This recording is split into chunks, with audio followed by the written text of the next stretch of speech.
Pagi ini kita mau merenungkan satu tema judulnya dampak mengenal atribut Allah. Katanya kalau sharing firman Tuhan kalau nggak baca ayat kayaknya nggak afdol. Jadi yuk kita mulai dulu dengan baca ayat. Satu ayat yang mungkin ini sangat familiar di telinga kita Bapak Ibu dari Matius 6 ayat yang ke-32. Di situ berkata, semua itu dicari bangsa-bangsa yang tidak mengenal Allah. Akan tetapi Bapakmu yang di sorga tahu bahwa kamu memerlukan semuanya itu. Bapak Ibu, dari ayat ini kita menarik kesimpulan bahwa ada pembeda antara orang yang mengenal Tuhan dengan orang yang tidak mengenal Tuhan. Lewat apa? Lewat fokus yang dicari. Fokus yang dicari oleh orang yang mengenal Tuhan dengan orang yang tidak mengenal Tuhan itu berbeda.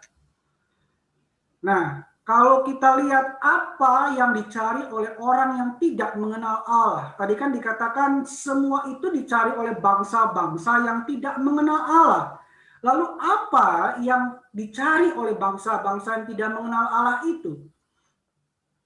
Kita bisa baca dalam ayat yang ke-31 dalam Matius 6, itu berkata, sebab itu janganlah kamu khawatir dan berkata, apakah yang akan kami makan? Apakah yang akan kami minum? Apakah yang akan kami pakai? Jadi fokus yang dicari oleh orang-orang yang tidak mengenal Allah adalah hal-hal yang berupa makan, minum, pakai. Boleh dikatakan itu adalah hal-hal yang lahiriah. Nah, Bapak Ibu, ada satu bahasa Inggris, Alkitab versi bahasa Inggris dalam terjemahan The Message. Saya akan coba terjemahkan buat Bapak Ibu. Di sini dikatakan, apa yang saya coba lakukan di sini adalah membuat Anda rileks, tidak terlalu sibuk untuk mendapatkan sehingga Anda menanggapi pemberian Tuhan. Apa sih yang mau kita pelajari Bapak Ibu? Bahwa ketika kita memikirkan apa yang kita makan, minum, pakai, boleh tidak? Boleh, itu manusiawi, itu lumrah. Tetapi ayat 31 itu berkata, janganlah kamu khawatir apa yang Tuhan mau katakan. Yang Tuhan mau katakan adalah kita jangan hidup dalam kekhawatiran. Dari sejak kita buka mata di pagi hari sampai kita tutup mata di malam hari, selalu hidup kita diliputi oleh kekhawatiran. Apa yang akan dimakan, apa yang akan diminum, apa yang akan dipakai, hal-hal yang bersifat lahiriah terus kita khawatirkan itu. Nah, itu yang Tuhan mau katakan. Kalau kita seperti itu, tandanya kita itu tidak mengenal Allah. Kita tidak mengenal Tuhan kita. Nah, orang yang hidup dalam kekhawatiran, orang itu akan membuat dirinya itu tidak rileks. Kenapa? Karena orang-orang yang khawatir selalu tegang hidupnya. Betul ya Bapak Ibu ya? Kalau orang itu bisa percaya Tuhan, hidupnya akan lebih rileks. Nah, orang yang hidupnya selalu khawatir, dilingkupi oleh kekhawatiran akan apa yang harus dia makan, minum, pakai, hal-hal yang bersifat lahiriah, orang yang seperti ini, maka Alkitab The Message tadi berkata, orang itu tidak akan bisa menanggapi pemberian Tuhan. Apa artinya? Artinya orang yang hidupnya selalu khawatir, dia tidak akan pernah bisa bersyukur. Dia tidak akan pernah bisa melihat bahwa dia bisa hidup sampai hari ini. Itu karena Tuhan. Itu Tuhan memelihara hidupnya. Orang yang hidupnya khawatir terus-terusan, dia tidak akan pernah bisa melihat tangan pemeliharaan Tuhan. Itu yang sedang Tuhan mau sampaikan Bapak Ibu. Orang yang khawatir, terus-terusan khawatir dalam hidup, hidupnya tidak rileks, akibatnya dia tidak bisa melihat pemberian Tuhan. Dia tidak bisa melihat pemeliharaan Tuhan. Nah, Bapak Ibu, kalau kita lihat dalam ayat yang ke-32, di situ dikatakan semua itu dicari bangsa-bangsa. Nah, kalau kita telaah kata dicari di situ, dalam bahasa Yunaninya, itu mempunyai makna menuntut ternyata. Apa sih artinya? Artinya dia bukan hanya sekedar mencari, tetapi dia hidupnya menuntut itu. Hidupnya penuh dengan tuntutan. Orang yang hidupnya penuh dengan tuntutan, dia tidak bisa melihat pemeliharaan Tuhan karena hidupnya selalu diperbandingkan dengan orang lain. Ketika orang lain punya sesuatu yang dia tidak bisa miliki, dia hidup makin menjadi dia menggerutu. Dia bilang, Tuhan, kenapa Tuhan lebih sayang dia? Kenapa dia bisa begini? Kenapa dia bisa makan bintang 5, saya hanya bisa makan di kaki 5? Terus hidupnya terus dengan tuntutan dan tuntutan. Orang yang seperti ini, dia tidak bisa melihat pemeliharaan Tuhan. Ketika hidupnya penuh dengan tuntutan, dia selalu perbandingkan hidupnya dengan hidup orang lain. Standar hidupnya diperbandingkan terus dengan standar hidup orang lain. Maka itu menandakan orang itu tidak mengenal Tuhannya. Lanjut Bapak Ibu, dalam ayat yang ke-32 juga, disitu dikatakan, Bapamu yang di sorga tahu. Nah, Bapak Ibu, kata tahu di sini dalam bahasa Yunaninya itu ido, itu punya makna yang pertama melihat dengan penuh perhatian dan yang kedua melihat untuk menginspeksi.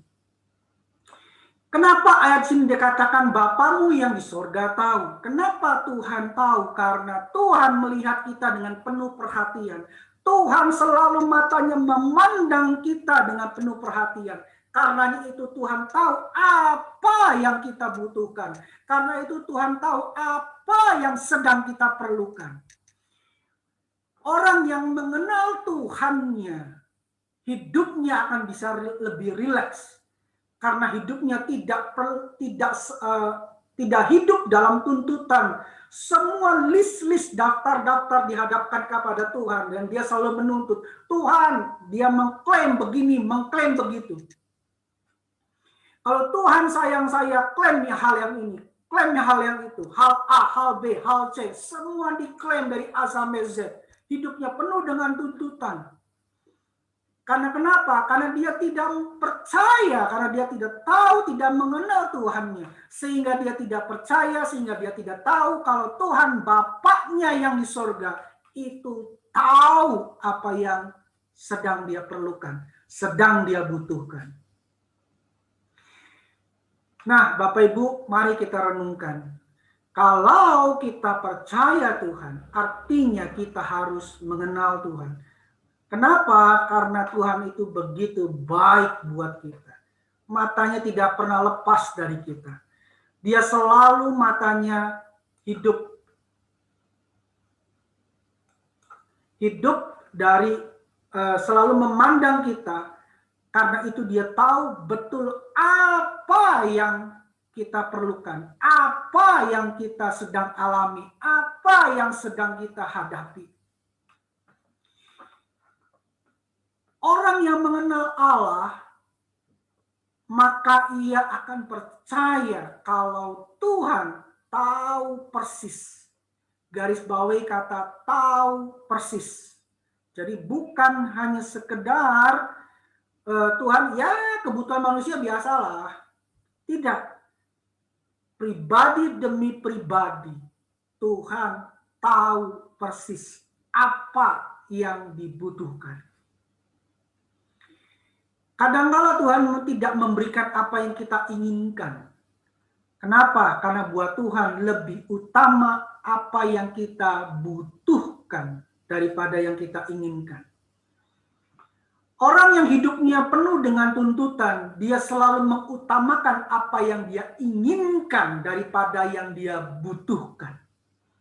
Tetapi orang yang percaya dan mengenal Tuhannya, orang itu akan hidup dengan percaya bahwa Tuhan tahu apa yang dia butuhkan.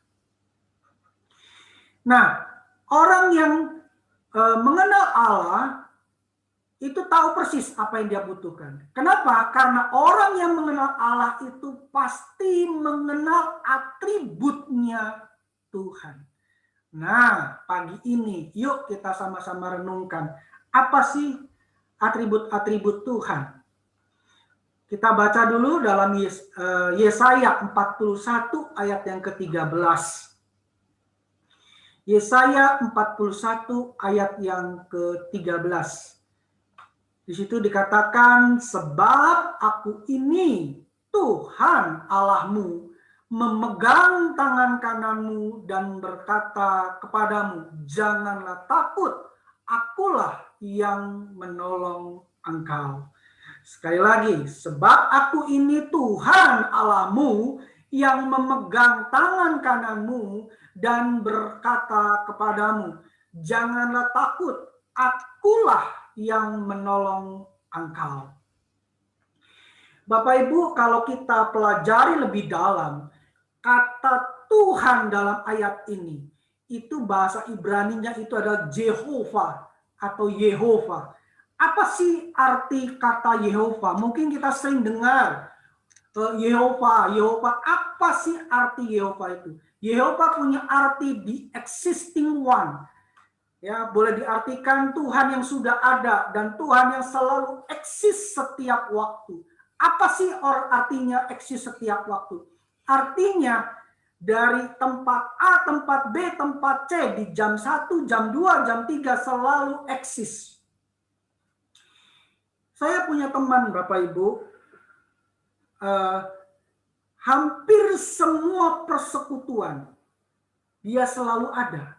Makanya teman saya yang lain menyebut teman saya yang satu ini, katakanlah si A, menyebut si A ini dengan istilah manusia eksis. Selalu ada di hampir semua persekutuan. Ya. Mungkin kita punya juga teman seperti itu. Dalam setiap momen, dalam setiap foto yang ada, dia orang itu selalu ada. Makanya dia dapat gelar apa biasanya?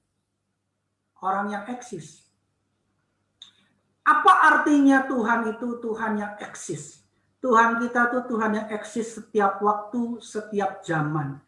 Ketika kita klik buka mata pagi hari sampai kita tutup mata di malam hari, Tuhan itu selalu ada around us, ada di sekitar kita. Dia bisa ada di sini di Jakarta, di tempat saya, di rumah saya, dia juga bisa ada di tempat di rumah Bapak Ibu. Tuhan itu adalah Tuhan yang eksis. Makanya tidak heran ada dua kata yang mencirikan itu. Kata apa? Immanuel, Tuhan beserta kita. Kata Tuhan beserta kita itu bukan hanya bermakna cuman kepada saya, Tuhan beserta. Dan kepada si A, si B, si C, Tuhan tidak beserta. No, bukan Bapak Ibu. Ketika Tuhan berkata Immanuel, Allah beserta kita, artinya Tuhan ada beserta saya, beserta Bapak Ibu sekalian. Ada kata lain, yaitu kata Alfa dan Omega. Wahyu 22 ayat yang ke-13 berkata, aku adalah Alfa dan Omega, yang pertama dan yang terkemudian, yang awal dan yang akhir. Bapak Ibu, yuk kita coba renungkan. Kalau Tuhan ada di awal dan Tuhan ada di akhir, kira-kira adakah Tuhan di tengah-tengahnya? Jawabannya pasti ada. Ketika Tuhan ada di awal, Tuhan ada di tengah, Tuhan ada di akhir, bukankah itu artinya Tuhan itu eksis setiap saat?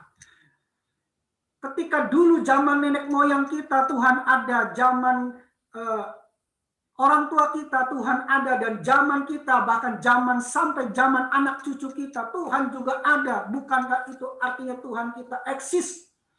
Kalau Tuhan yang seperti itu yang Tuhan katakan, aku mengenal kebutuhanmu.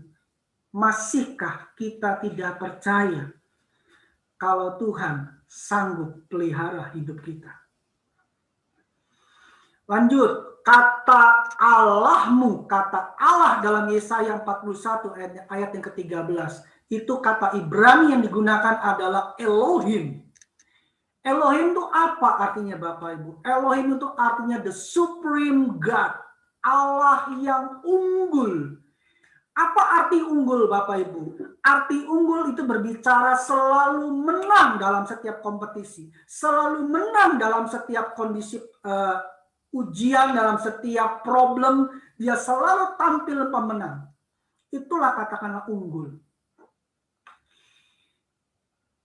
Seringkali kita sebagai orang tua selalu ingin memasukkan anak-anak kita di sekolah-sekolah, di kampus-kampus yang unggulan. Setuju ya Bapak Ibu? Kenapa? Karena ingin agar anak-anak kita juga menjadi anak-anak yang unggul, yang selalu bisa menang dalam setiap kompetisi. Nah, renungkan ini Bapak Ibu. Allah kita adalah Allah yang unggul. Jadi dalam setiap kebutuhan, dalam setiap problematika yang kita hadapi, Tuhan kita sanggup keluar sebagai pemenang. Tuhan kita sanggup keluar sebagai pemenang. Nah, kalau Tuhan yang selalu menang ada beserta kita, bersama kita, mungkinkah kita bakal ditelantarkan? Yang ketiga, tangan kananmu. Nah, Bapak Ibu, saya akan ceritakan satu pengalaman pribadi saya untuk menjelaskan tentang tangan kananmu ini. Bapak Ibu, sejak kecil saya itu diajari oleh ayah saya itu ketika menyeberang jalan. Ketika menyeberang jalan ke sana, ada kendaraan dari kiri, maka ayah saya akan menjadi bumper. Dia sebelah kiri dan tangan kanannya itu dia pegang. Dia pegang tangan saya untuk menyeberang. Ketika ada dari arah yang dari sini, maka ayah saya akan ke sini dan menjadi bumper. Apa artinya Tuhan yang memegang tangan kananmu? Artinya Tuhan akan melindungi kita. Tuhan yang akan menjagai hidup kita dari segala mara bahaya. Jika Tuhan yang seperti ini, masihkah kita tidak bisa percaya kalau Tuhan itu akan memenuhi apa yang kita perlukan? Yang terakhir Bapak Ibu, kata janganlah takut, akulah yang menolong engkau. Kata menolong dalam ayat di sini, bahasa kata Ibrani yang digunakan adalah azar. Itu punya makna, salah satu maknanya adalah mendukung dan melingkupi atau mengelilingi. Bapak Ibu, ketika Tuhan itu ada surround us, iblis tidak bisa sembarangan terhadap kita. Makanya Ayub ketika iblis mau jamah, iblis berkata, lapor komandan, itu tolong diangkat dulu pagar perlindunganmu. Tanpa itu iblis tidak bisa masuk. Makanya kenapa firman Tuhan bilang, lawanmu iblis itu berjalan seperti singa yang mengaum-ngaum mengelilingi engkau. Kenapa tidak langsung menerkam? Karena iblis tahu ada Tuhan surround him. Ketika Tuhan yang seperti ini, Tuhan yang ditakuti oleh iblis, itu Tuhan sebagai Allah kita, Bapa kita, masihkah kita tidak bisa percaya kalau Tuhan sanggup pelihara hidup kita. Makanya kalau orang yang mengenal atribut Allah seperti ini, ya, hidupnya akan lebih rileks. Dia tidak hidup dalam tuntutan. Ketika tetangganya, temannya punya TV yang lebih besar ukuran inchnya daripada TV yang dia miliki, hidupnya menuntut, Tuhan, kenapa saya tidak punya TV sebesar dia? Ketika tetangganya punya mobil yang lebih mewah dari dia, dia mulai menuntut bersungut-sungut di hadapan Tuhan. Tuhan, saya pun harus punya mobil yang mewah, lebih mewah dari dia. Hidupnya selalu penuh dengan tuntutan. Hidupnya selalu penuh dengan kekhawatiran. Dia tidak bisa bersyukur atas apa yang sudah Tuhan berikan buat dia. Jadi yuk mari Bapak Ibu, kita cek apa yang jadi fokus kita hari-hari ini. Hal-hal yang lahiriah atau hal-hal yang supranatural, hal-hal yang rohani yang kita lihat. Bapak Ibu, orang berkata, itu cuman teori. Cuman teori. Saya tutup dengan satu kesaksian Bapak Ibu. Ketika awal-awal saya menikah, anak saya yang pertama itu ketika lahir di rumah sakit, ketika saya setelah saya menemani istri saya melahirkan, karena melahirkannya normal, jadi saya sempat temani sampai lahir anak saya yang pertama. Lalu setelah itu ya istri saya masuk dalam ruang pemulihan, saya keluar dan saya berdoa. Saya bilang, makasih ya Tuhan. Makasih kalau anak saya sudah lahir. Dan ini yang Tuhan katakan Bapak Ibu. Apakah kamu hanya mempercayai bahwa aku hanya sanggup membuat anakmu lahir, tetapi tidak bisa memelihara hidup anakmu? Satu kalimat pertanyaan yang begitu tajam untuk saya renungkan dan untuk saya jawab dan untuk saya percayai dan lakukan Bapak Ibu. Singkat cerita saya berkata, I do Lord, saya percaya, saya percaya.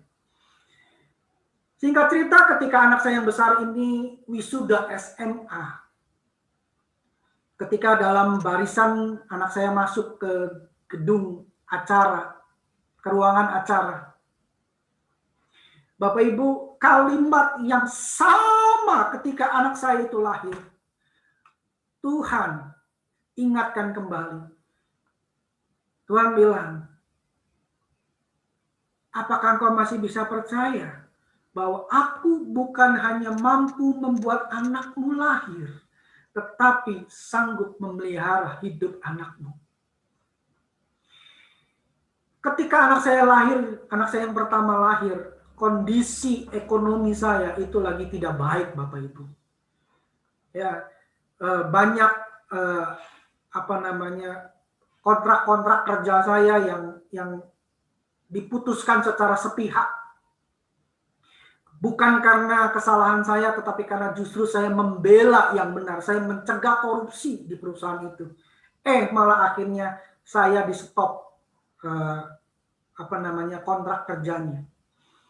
Di situ saya banyak mengalami pergumulan dan Tuhan banyak ajar bahwa Tuhan sanggup pelihara hidup kita. Saya mau tutup dengan kita ada satu lagu, saya percaya ini lagu yang familiar di telinga kita. Lagunya berkata El Shaddai.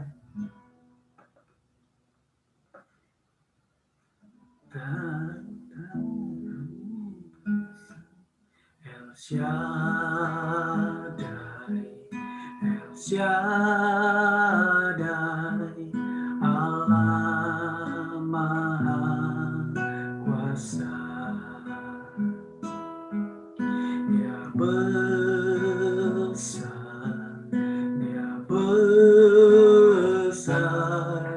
El Shaddai mulia.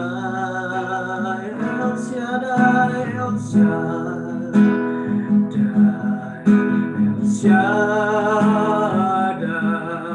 Allah Maha Kuasa, Dia besar, besar,